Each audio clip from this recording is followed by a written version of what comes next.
प्रिन्सेसला फ्लूची लस द्यायची होती म्हणून सकाळीच हॉस्पिटलला घेऊन गेले, पण घरातलं कोण सोबत नव्हतं म्हणून मग मम्मीला सोबत घेतलं होतं.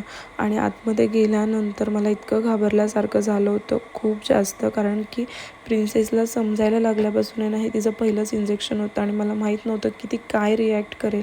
आणि इंजेक्शन दिल्यानंतर ती इतकी रडली, खूप रडली आणि मग कसंबसं तिला शांत केलं. तिथे दादूभाऊसुद्धा भेटले.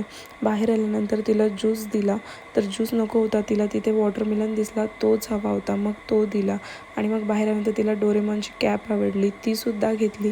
तिच्या नानीने तिला बेंगल्स, डॉल आणि अजून थोडीशी खेळणीसुद्धा घेतली. आणि मग मम्मीकडे आलो तर भाऊंना बोलवलं घ्यायला आणि मग भाऊंसोबत येताना थोडीशी फळं वगैरे घेतली आणि मी मार्केटमधून येतानाच भाजी वगैरे घेतली होती.